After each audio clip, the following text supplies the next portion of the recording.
जय Hind students. Class 11th chapter 13 का second part है बच्चों, डेरिवेटिव्स। हिंदी में कहते हैं अवकलज। हाँ, ये एक चीज़ है जो 11th क्लास में बिल्कुल नई है आपके लिए, है ना। अभी तक जो भी आप पढ़ चुके थे उसी को एक्सटेंडेड फॉर्म में आपने क्लास 11th में पढ़ा था, है ना। ये बिल्कुल टोटली डिफरेंट और ये बहुत इंटरेस्टिंग और वास्ट टॉपिक है ना, काफ़ी आगे तक लेकर जाएगा और इंजीनियरिंग करोगे आगे जाकर या जो भी आपका पीछे छोड़ने वाला नहीं है। और फिजिक्स में तो इसका बहुत ही यूज़ है ना। तो मैं आपको सिखाने की कोशिश कर रही हूँ क्योंकि आपके जो सिलेबस है उसमें बहुत ज़्यादा नहीं है, जितना है उतना ही मैं फोकस करूँगी, ज़्यादा नहीं, ठीक है, क्योंकि टॉपिक बहुत वास्ट है। धीरे धीरे पढ़िएगा। सबसे पहले डेरिवेटिव्स, अवकलज। एक चीज़ आपने बेशक पढ़ा नहीं लेकिन नाम ज़रूर सुना होगा, डिफरेंशिएशन, इंटीग्रेशन, है ना। डिफरेंशिएशन, इंटीग्रेशन, ऐसा नाम तो सुना है। डिफरेंशिएशन यानी अवकलन, ठीक। अवकलन एक प्रोसेस है, एक प्रक्रिया है, ठीक है। और अवकलज यानी डेरिवेटिव आउटपुट है। ये प्रोसेस है, उसका आउटपुट जो है ना बच्चा, वो डेरिवेटिव है। हिंदी में कहते हैं अवकलन और उसको कहते हैं अवकलज।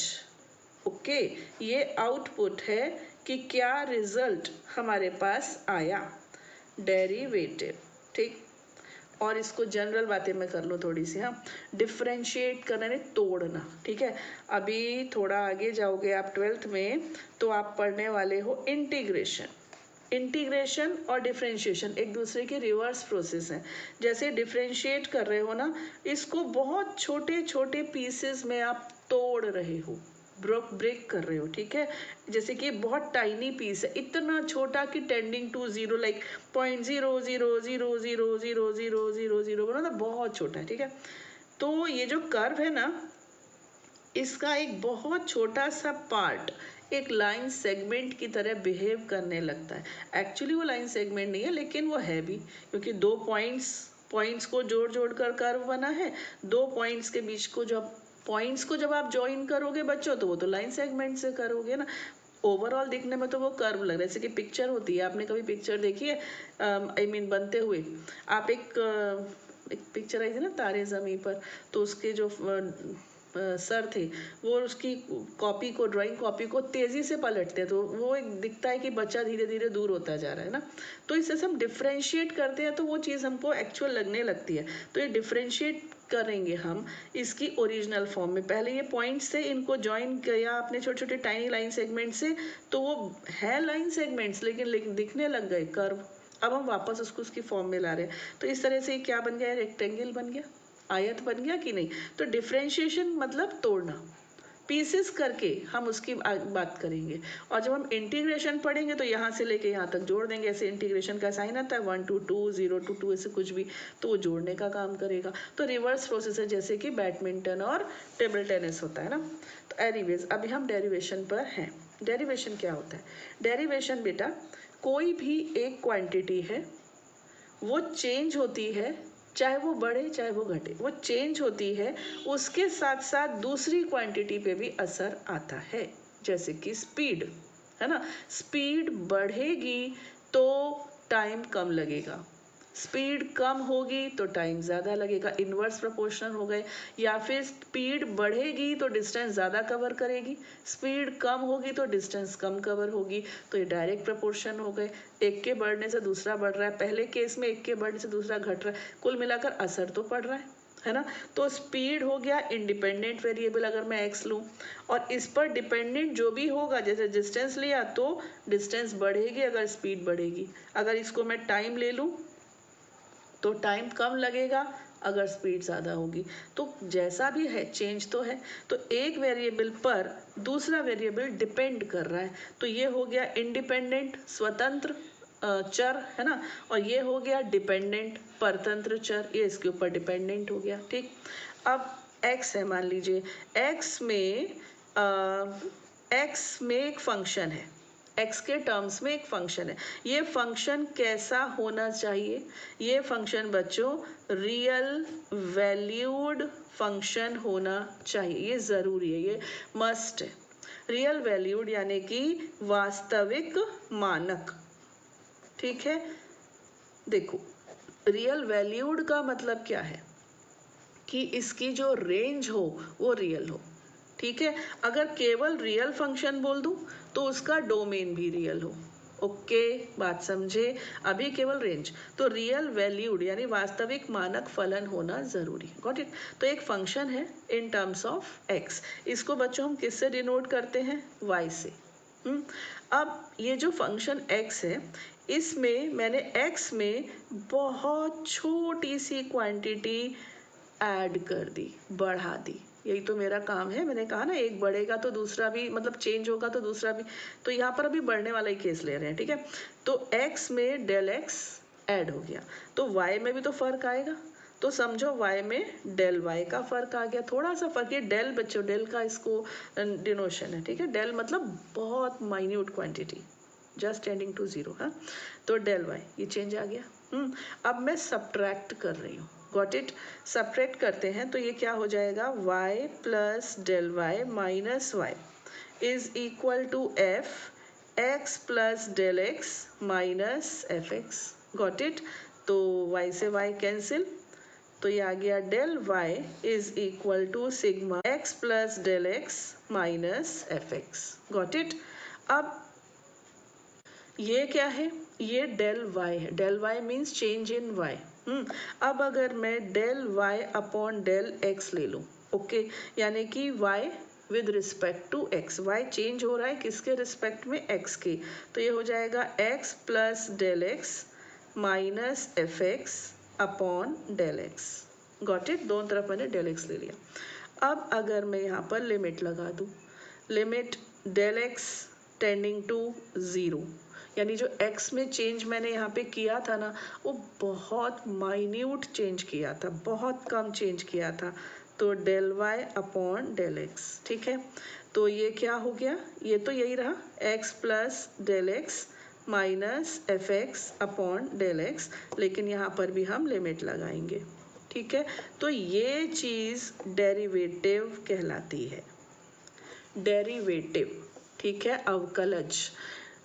हम इतना छोटा सा चेंज करें x में जो बिल्कुल टेंडिंग टू ज़ीरो हो, उस समय जो y में चेंज हो रहा होगा, that is known as derivative of y with respect to x। अब ये विद रिस्पेक्ट टू कुछ भी हो सकता है, ऑफ भी कुछ भी हो सकता है। तो dy बाई डी एक्स बच्चों, फॉर आपकी जो डेफिनेशन आ गई, del x tending to zero f x plus del x minus f x upon del x. मैं इसको बहुत एलैबोरेट करके समझाऊंगी, टेंशन नहीं लेना। और जो हम बुक में पढ़ते हैं ना, ये तो मैंने डेल एक्स लिया आपको समझाने के लिए, ठीक है। क्यों, क्योंकि मुझे एक्स में भी चेंज दिखाना था, वाई में भी चेंज दिखाना था। अल्टीमेटली हम क्या करते हैं, फाइनल आंसर लिखते समय या फाइनल डेफिनेशन लिखते समय, लिमिट, इसको बच्चों ले लेते हैं h, ठीक है, h tends to zero, okay. और फंक्शन मान लीजिए आपका a पर है, यहाँ पर एक लाइन लगाएंगे और फिर लिख देंगे x is equal to a. x शुरू में a था, उसमें हमने h जोड़ा था और वो h बहुत छोटा था, ऐसे, ठीक है। तो h टेंड्स टू ज़ीरो, ये हो जाएगा f a plus h minus f a upon h, ठीक है। This is known as the definition of derivative of y with respect to x where x is a at some point, किसी जगह पर x a है, ठीक है। अब ये किसी जगह पर, ये सब क्या है वो भी मैं आपको बताएंगे। और अगर आप इसको x ही रहने दो तो limit h tends to zero f x plus h minus f x upon h, ये भी चलेगा, दोनों ही चलेंगे, ठीक है। इन दोनों में क्या डिफरेंस है, ये एट x है, मतलब ये पूरा मान लीजिए एक ऐसा कर्व है कोई भी, हाँ, तो ये x फॉर एनी पॉइंट, कहीं भी ये हम लगा सकते हैं। और a मतलब पर्टिकुलर पॉइंट, मैंने आपको यहाँ पूछा x इज इक्वल टू, ये a है, a ज़ीरो पॉइंट है, अगर एक्सिस है तो यहाँ बताइए, तो ये पर्टिकुलर पॉइंट हो गया। और ये जनरलाइज मैनर में बात हो गई कि x पूरा ये मतलब कर्व है, कहीं पे भी आपसे पूछ सकते हैं। तो ये दो चीज़ें हो गई, दो डेफिनेशन, ठीक है। तो d y by d x, ठीक है, ये क्या है, क्लियर हो चुका है। इसको लिखने के दो तीन मेथड्स हैं। पहला मेथड बच्चों, इसको हम वाई डैश लिख लेते हैं अपनी थोड़ी लिखने में एनर्जी बचाने के लिए, वाई डैश, ठीक है। कुछ लोग इसको एफ डैश एक्स लिखना पसंद करते हैं। पसंद क्या बच्चों, जैसे कभी बुक में दिया है, क्वेश्चन में दिया, उसके अकॉर्डिंग हम भी अपने आप को चेंज कर लेते हैं ना। ऐसे हो गया। कुछ लोग क्या करते हैं, D over D x of F x, मतलब एफ एक्स का चेंज, मतलब जो y है उसको y नहीं लिखेंगे, एफ एक्स लिख देंगे। और कुछ लोग एफ डैश एक्स हो गया, y डैश हो गया, और क्या हो सकता है, अभी हाल फिलहाल तो मुझे बच्चों ये 3 4 हो गए ना, 4 तो गए, 1 2 3 4 4 ही होते हैं, ठीक है। ऐसे भी लिख सकते हो, ऐसे भी लिख सकते हो, ऐसे भी लिख सकते हो, और ऐसे भी लिख सकते हो। अभी हम आगे जाएंगे, डबल डेरिवेशन पढ़ेंगे, तो डबल डैश हो जाएगा, ये हो जाएगा d two y upon d x का, जो बताएंगे उस समय डबल डैश हो जाएगा, ठीक है। इतना क्लियर हो गया। तो अभी मैंने बहुत छोटी सी चीज़ आपको बताई है। अब हम इसको एक और तरह से समझेंगे, और उसके बाद फिर हम इसको ज्योमेट्रिकली भी आपको समझाएंगे। एक और तरह से ये है, मान लीजिए बच्चों, एक सेकेंड, मैंने यहाँ पर कार्टेशियन सिस्टम एक छोटा सा बना लिया, ठीक है, ये और अभी एक चेंज की थोड़ी सी बात कर रही हूँ मैं, हाँ। जैसे मैंने लिया 1 2 3 4 5 6 7 की स्पेस बनी, तो 7 ले लिया, ठीक है।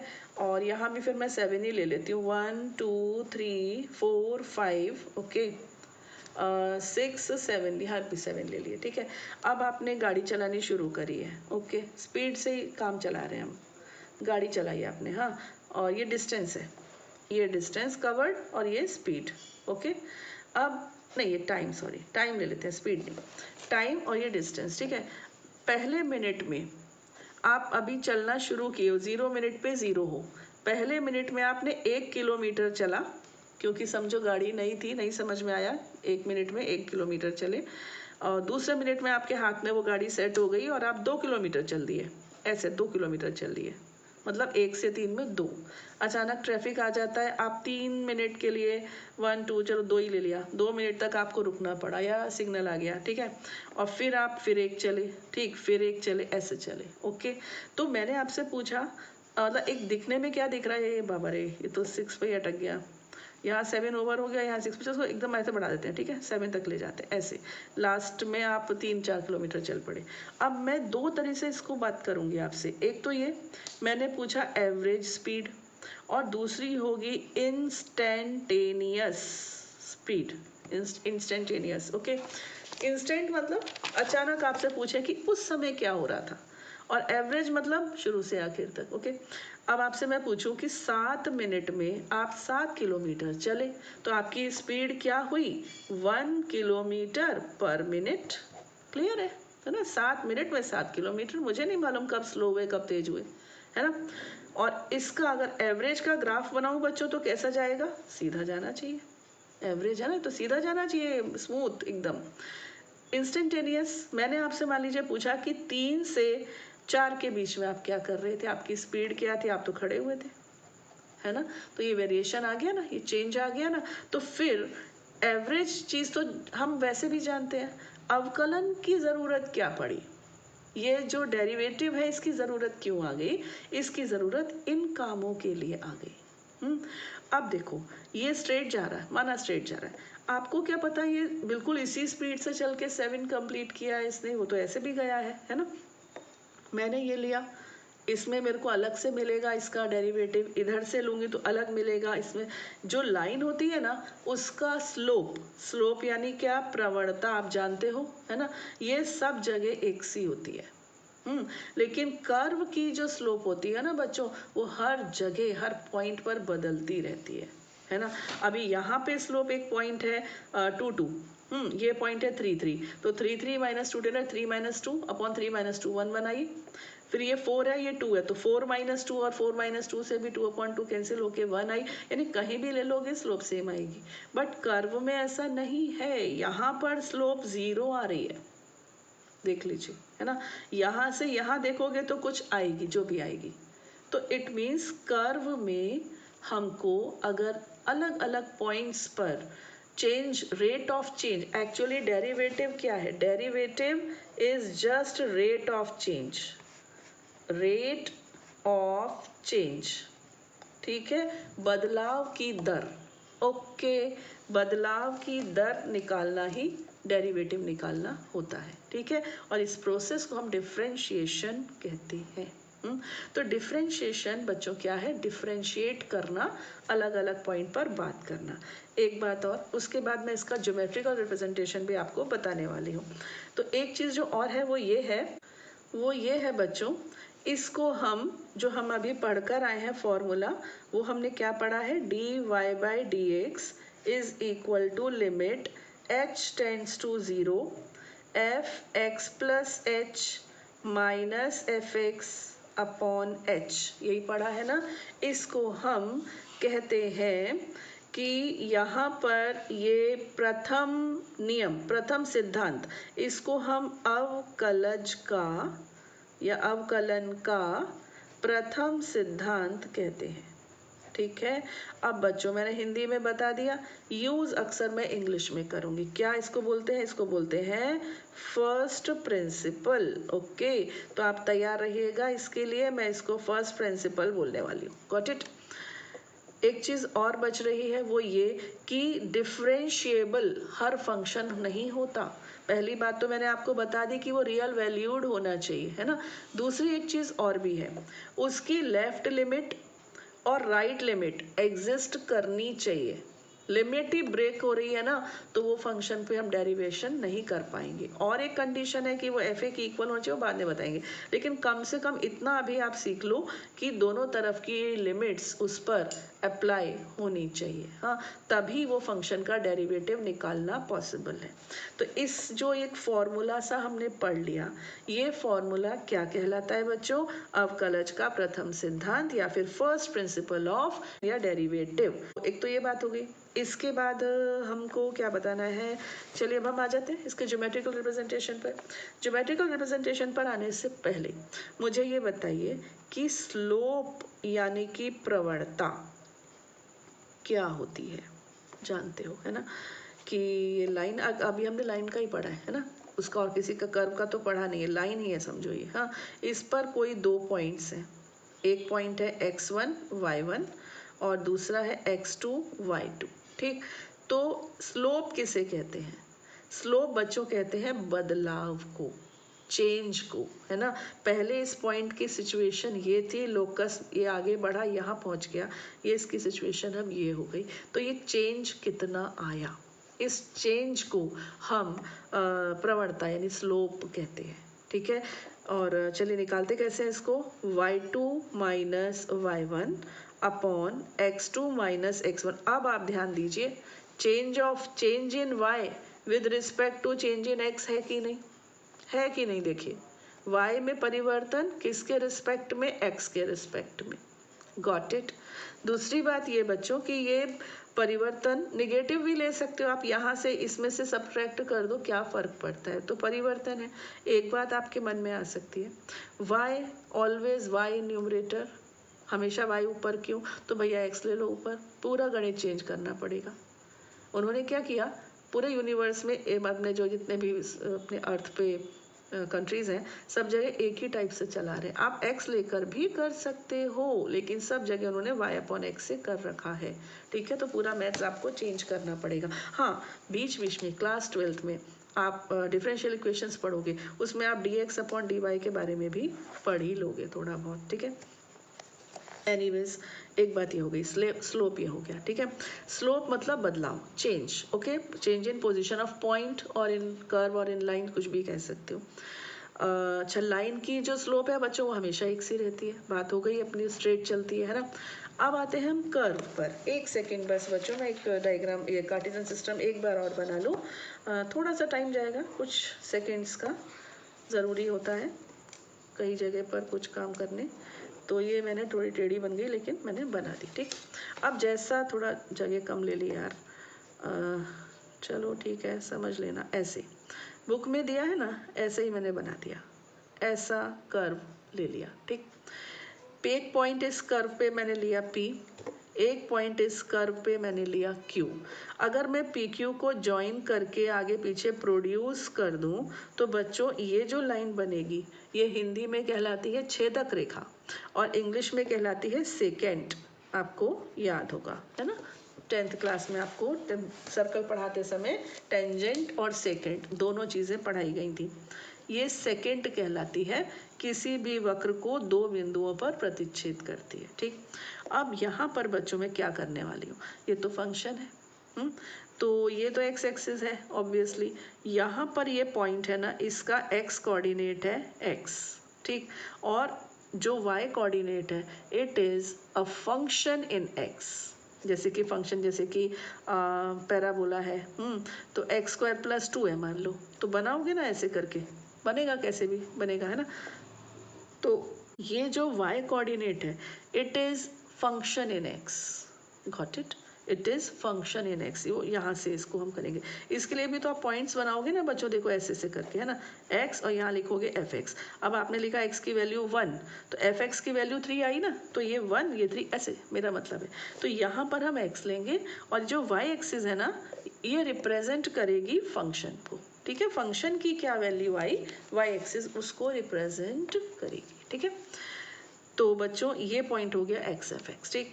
ये पॉइंट क्या हुआ, ये पॉइंट हुआ एक्स प्लस डेल एक्स। अभी पिछले पेज पर हम करके आए हैं चर्चा कि थोड़ा सा इसमें चेंज किया, तो इसके अकॉर्डिंग जो चेंज हुआ वो किस में हो गया, फंक्शन में भी चेंज हो गया, है ना। ये हो गया f x plus del x, simple, है ना।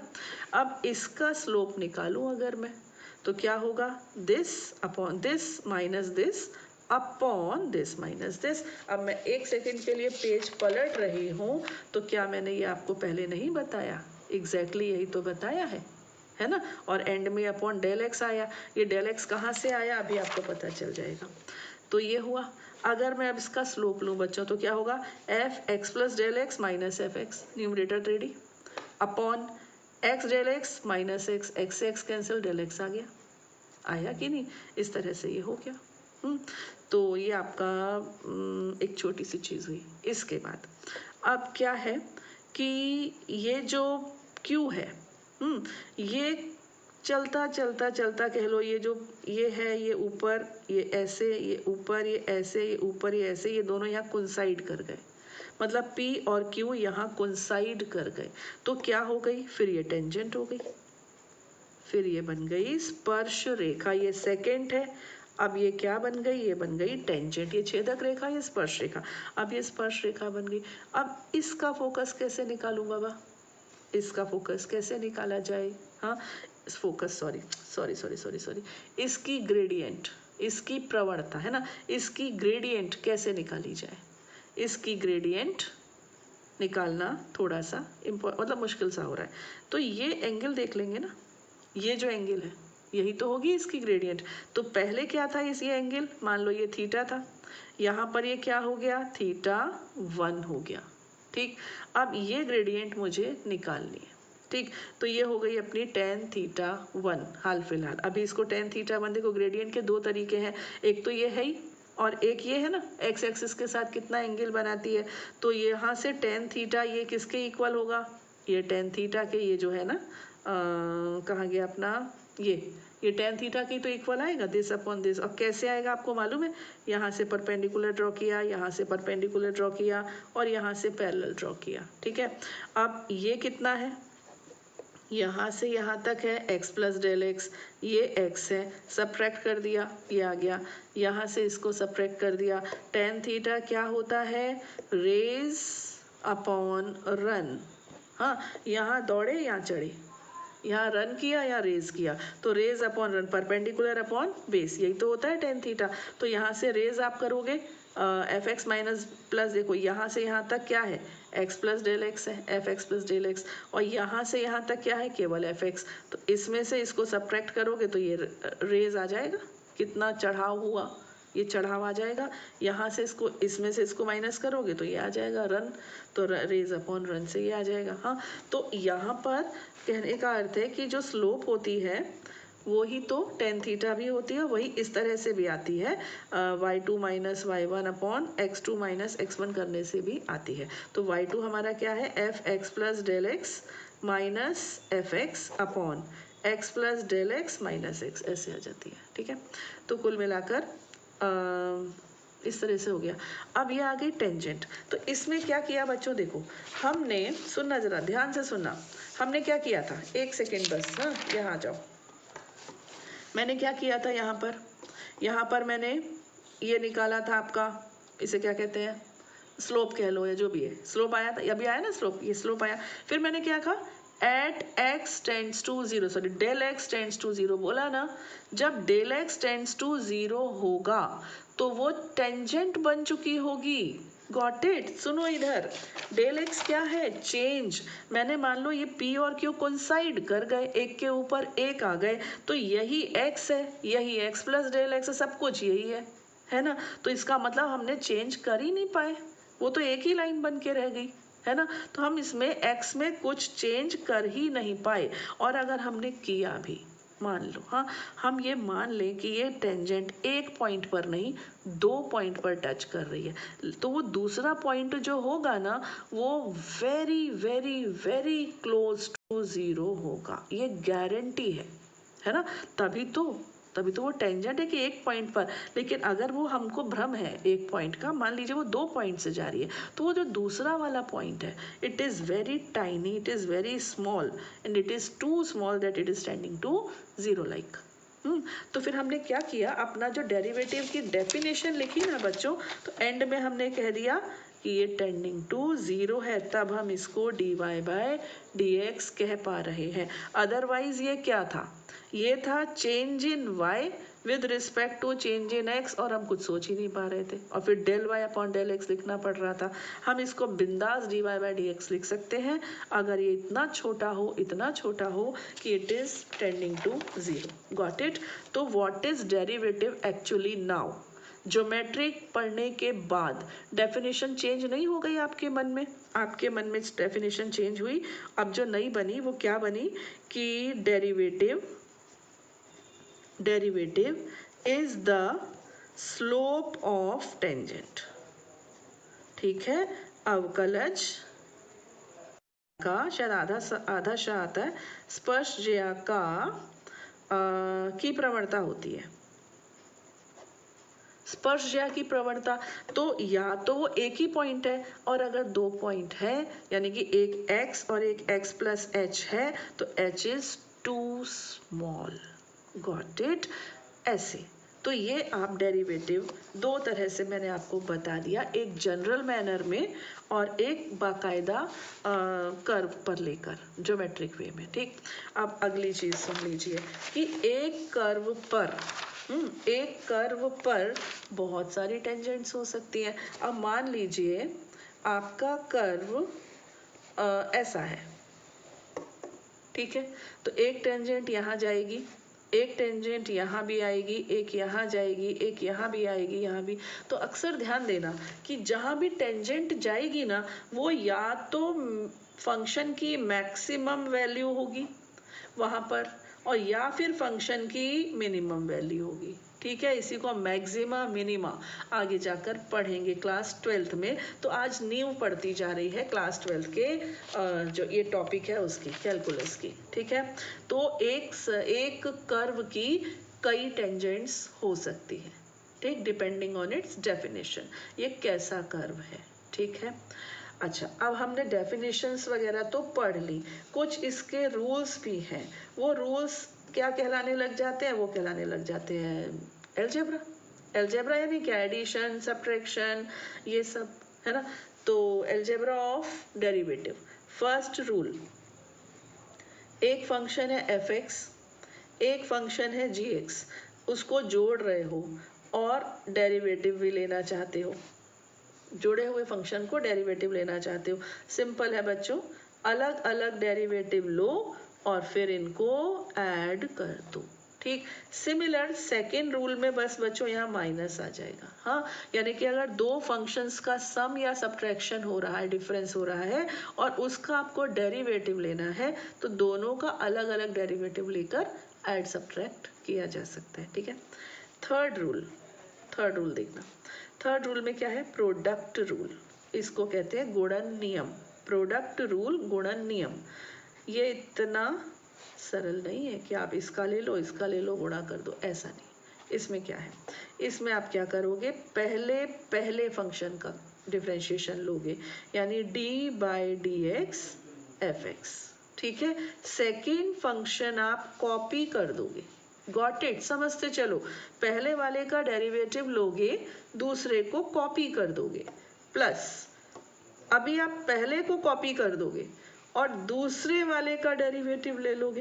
As simple as kite flying, कुछ भी कह लो, पतंग उड़ाने जैसा सरल है। पहले वाले को डेरिवेटिव लिया, दूसरे को कॉपी किया, अभी पहले को कॉपी किया, दूसरे का डेरिवेटिव लिया, दैट्स ऑल, ठीक है। इसको लिखने का एक शॉर्ट तरीका बता दूं, कुछ लोग कैसे लिखते हैं, यूवी, d/dx नहीं, ऐसे लिख लो, चलो यूवी डैश, यूवी डैश, ठीक है।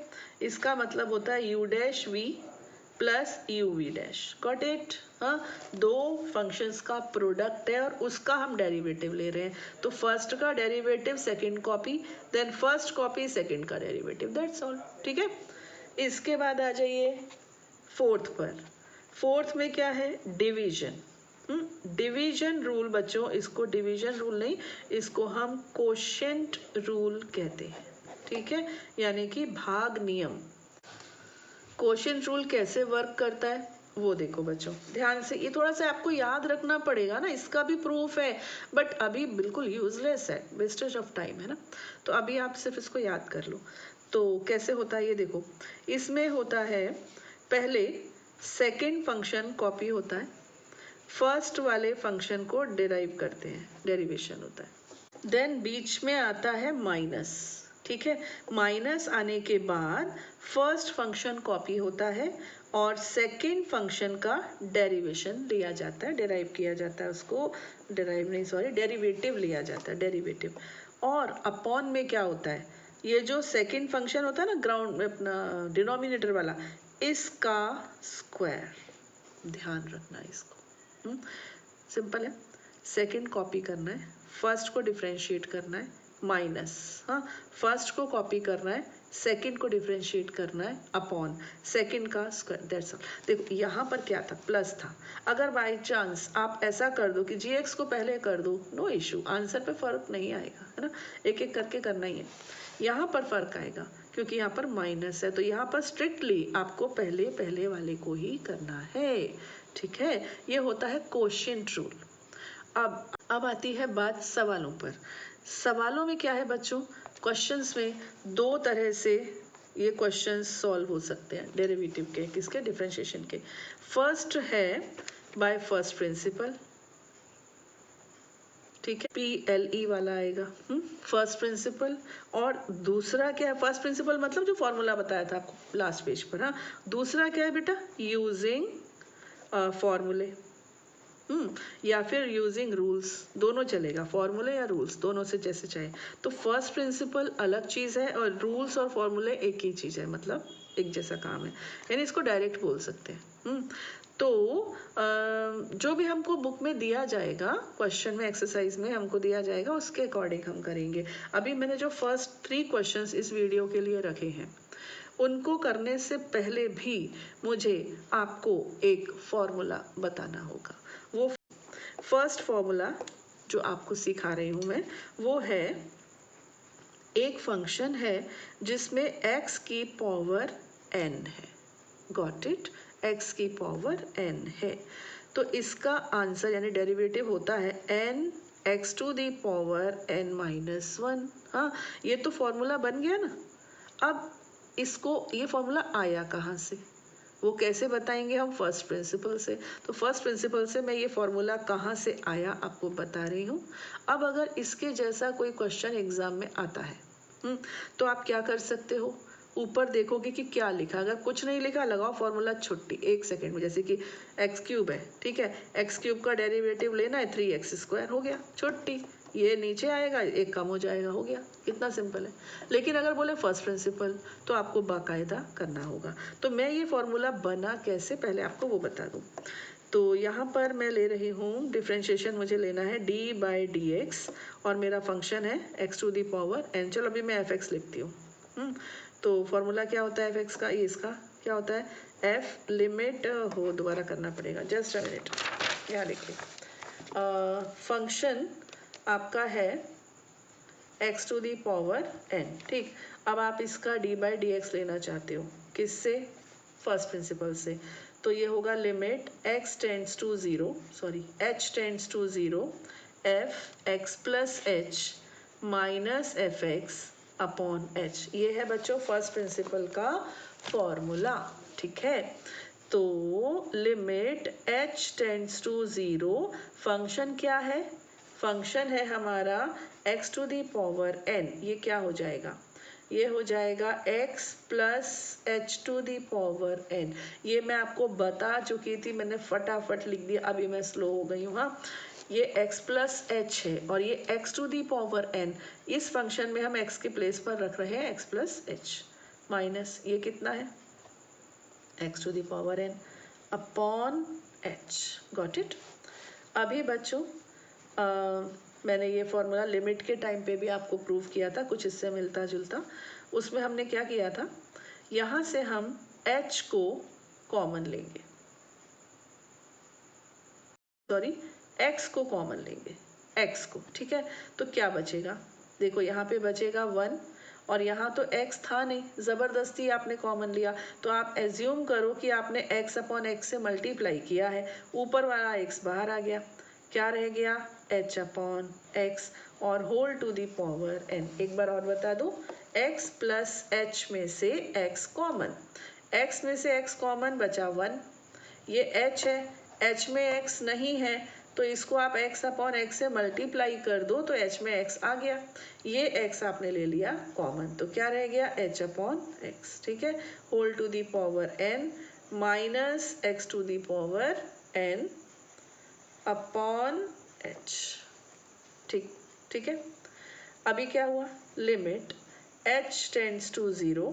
बच्चों ये जो पावर n है ना, ये दोनों पर है, तो यहाँ से मैंने x⁴n बाहर कर दिया, ये हो गया 1 plus h upon x⁴n minus x⁴n upon h। ऐसे थोड़ा सा इसको अलग कर दूँ, ऐसे, ये ऊपर का है वो नीचे का है, ठीक। अब limit h tends to 0, x⁴n common आ रही है, देखो कॉमन आ रही है ना, क्या रह गया 1 plus h upon x whole to the power n minus 1, ठीक है, whole upon h। Got it. अब यहाँ पर क्या होगा, यहाँ पर बाइनोमियल थ्योरम अप्लाई होगी। बाइनोमियल थ्योरम आपको याद रखनी है, 1 प्लस nx, x की जगह पे क्या है h अपॉन x, तो 1 plus nx plus n minus 1 upon factorial 2 x square plus n minus 1 n minus 2 upon factorial 3 x cube plus and so on minus 1 whole upon h। 1 से 1 हुआ cancel. अभी limit h tends to 0, बच्चों देखो ये cancel हो चुका है, यहाँ h है, यहाँ h स्क्वायर है, यहाँ h क्यूब है, h सब में है, h कॉमन ले लो। और पहले से कौन कॉमन है, x⁴n तो पहले से कॉमन है ना। अब क्या रह गया, यहाँ रह गया n अपॉन x, h बाहर आ चुका है, यहाँ पर क्या रह गया n minus 1 upon 2, h square था, एक h बाहर आ गया, एक तो रह गया, प्लस जाने दो, सब में h है, इसमें h स्क्वायर है, और होल अपॉन h, h से h हुआ कैंसिल, ठीक है। अभी क्या हुआ, लिमिट लगा दूँ, h is equal to h tends to 0 लगा दूँ, देखो ये हुआ x⁴n और n अपॉन x, ओके। यहाँ देखो ये 0 हो जाएगा क्योंकि h की जगह अब मैं 0 रखने वाली हूँ। आगे जितने भी टर्म्स हैं they are containing higher power of h, सब में h की पावर बढ़ती ही जा रही है, दैट मीन्स 0 सभी में है, केवल फर्स्ट में नहीं था। तो x⁴n into n upon x। ये जो x है इसकी पावर 1 मानी जाएगी ना, ये ऊपर जाएगा तो बच्चों क्या हो जाएगा, n-1। बगल में कौन लिखा है, n, यानी कि n x to the power n-1। Got it. तो ये क्या है, ये है d/dx या d/dx ऑफ xn। ठीक, और फॉर्मूला रेडी हो चुका है, n x to the power n-1। थोड़ी सी प्रैक्टिस करते हैं, ठीक है। d/dx x to the power 5 क्या होगा बच्चों, बोलो, 5 x to the power 4। d/dx x to the power -11 क्या होगा, -11 x टू द पावर -12। एक कम होगी ना, 11 से एक कम कर दो, -12। ऐसे d/dx of x to the power 1/2 क्या होगा बताओ, 1/2 क्या होगा, 1/2 प्रोडक्ट में आएगा, x की पावर -1/2, क्योंकि 1/2 -1, तो ये क्या हो गया, देखो ये जो x टू द पावर 1/2 है ना, ये क्या है, √x ही तो है। और ये क्या हो गया, 1/2 √x, देखो ये नीचे आ जाएगा। तो ये एक नया फॉर्मूला इजाद हो गया, आपकी हेल्प करेगा, ठीक है। √x का डेरिवेशन क्या होता है, डेरिवेटिव क्या होता है, 1/2 √x। गॉट इट, आया समझ में। अच्छा, एक चीज़ और, अब मैं आती हूँ, दो चीज़ें और बतानी है। एक तो ये कि मैंने कोई स्ट्रेट लाइन ले ली, यानी कि लीनियर फंक्शन, समझो मैंने लिया 2x + 3। ये क्या है, रेखीय फलन है ना, लीनियर फंक्शन है कि नहीं, बताइए। इसको मैं अगर y = 2x + 3 लूँ, ब्लॉक बनाऊँ, प्लॉट करूँ, तो एक लाइन ही तो बनेगी, लाइन बनेगी, लीनियर फंक्शन है। और आप जानते हो कि लाइन की जो प्रवणता होती है, ग्रेडियंट होती है, वो सब जगह बराबर होती है। इसकी जो ग्रेडियंट होती है वो कांस्टेंट होती है, कांस्टेंट। अगर ये y = 2x + 3 है तो m = 2 इसकी प्रवणता है, ग्रेडियंट है, और ये सब जगह 2 ही रहने वाली है, क्योंकि एक सीधी लाइन है। इन दोनों को सब्ट्रैक्ट करो, पहले बात हो चुकी है, ठीक है। तो इसका डेरिवेटिव क्या होता है, डेरिवेटिव, उस पर्टिकुलर पॉइंट पर, उस लाइन की, या कह लो 2 पॉइंट्स जो भी मैंने बताया, टेंजेंट की स्लोप को कहते हैं, टेंजेंट की स्लोप। अब ये खुद ही लाइन है और इसकी जो स्लोप है वो कांस्टेंट है, तो इसका आंसर जरूर कांस्टेंट आना चाहिए, इतना मुझे समझ में आ चुका है ना। चलिए अब डेरिवेटिव निकालें इसका, d/dx। ओके, तो इसको हम x की पावर 0, अभी हम कांस्टेंट की भी चर्चा करेंगे, थोड़ी देर रुक जाइए। इसको मैंने x की पावर 0 ले लिया, ये समझो, कुछ है नहीं ना, तो 1 है। अब डेरिवेटिव निकालते हैं, फॉर्मूला क्या है, n x to the power n-1, यही है ना। n कितना है यहाँ पर, 1, तो कितना आएगा, 2 तो ये है ही, x टू द पावर 1 है तो ये आ जाएगा 1, x की पावर 1-1। क्या किया मैंने, फॉर्मूला लगाया, यहाँ पर 3, और ये कितना आएगा, into 0, x to the power 0-1। तो x टू द पावर 1-1 क्या हो गया, 0, और x पर जब 0 होगा तो आंसर आएगा 1, तो यानी 2 + 0, यानी आपका आंसर कितना आ गया, 2। आ गई कांस्टेंट, देखो आ गई m, हम m निकालते थे, y = mx + c, तो 2 ही तो आई, ग्रेडियंट आ गई। तो लाइन है ना, लीनियर है, तो याद रखना लीनियर फंक्शन की ग्रेडियंट हमेशा कांस्टेंट, स्थिरांक, अचर होगी। और x अगर केवल x है, dx/dx तो वैसे ही 1 ही हो जाएगा, वो तो dx/dx तो 1 ही हो जाएगा। अब आ जाओ कांस्टेंट पर। एक फंक्शन है जो कांस्टेंट है, f(x) = 3 है, मैं k में नहीं 3 ले रही हूँ, ठीक है। f(x) = 3 है, मतलब y = 3। अब आप ये y = 3 हो गया बच्चों, 3 है समझो, और x को आप कितना भी चेंज कर लो, लाइन कैसी है, ऐसी है, यानी कि पैरेलल टू x एक्सिस, है ना। तो x एक्सिस के साथ ये कितना एंगल बना रही है, ये 0 डिग्री का एंगल बना रही है, टच ही नहीं कर रही, इसको एंगल कहाँ से बनाएगी भाई, पैरेलल है ना उसके, तो टच ही नहीं कर रही। तो इसकी जो स्लोप होगी वो tan 0 होगी कि नहीं होगी, और tan 0 क्या होता है, 0। आई बात समझ में। तो इस लाइन का स्लोप 0 होता है। तो अगर कोई कांस्टेंट है, कोई भी कांस्टेंट है, 1000 है, 1 करोड़ है, कुछ भी है, एक कोई कांस्टेंट है, उसका अगर मुझे डेरिवेटिव लेना है, अब मैं के ले रही हूँ, के यानी कोई भी कांस्टेंट, के मतलब CON होता है, लेकिन वैसे ले लिया के, ठीक है। कांस्टेंट का डेरिवेशन करने से हमको 0 मिलता है। क्यों मिलता है मैंने आपको समझा दिया। फिर भी समझ में नहीं आ रहा तो एक काम करो, ऐसा समझ लो, जैसे ये k है ना, मान लीजिए मैं यही करूँगी, मेरी जिद है k, ठीक है, k x 0 ऐसे ले लो ना, और अब कर लो, k 0 आएगा, मल्टीप्लीकेशन हम डिफ्रेंशिएट करेंगे तब, डिफ्रेंशिएशन की बात हो रही है, 0 मल्टीप्लीकेशन में आ जाएगा, x हो जाएगा 0 - 1, कुछ भी होता रहे, 0 आ गया तो वो 0, यानी कांस्टेंट का यहाँ पे लिखते हैं, ठीक है। देखो जो मैंने डिराइव करके दिखाई वो 2-3 चीज़ें हैं, एक तो d/dx x⁴n, दोबारा d/dx x⁴n का फॉर्मूला होता है n x⁴n-1, ठीक है। दूसरी चीज़ मैंने आपको बोली कि √x का डेरिवेशन 1/2√x होता है, याद रख लेना, आपको फ़ायदा करेगा, ठीक है। इसके बाद मैंने आपसे कहा x का, यानी कि लीनियर फंक्शन का जो है वो कांस्टेंट होता है, डेरिवेशन कांस्टेंट, ठीक है। और आखिरी चीज़ मैंने बोली कि कांस्टेंट है, अगर a कोई कांस्टेंट है तो इसका डेरिवेटिव 0 होता है, ठीक है। Now come to the exercise 13.2, और ये बच्चों जैसे 3 सम्स हैं, फटाफट हो जाएंगे। Find the derivative of x² - 2 at x = 10। x बराबर 10 पर x² - 2 का अवकलज ज्ञात कीजिए, ठीक है।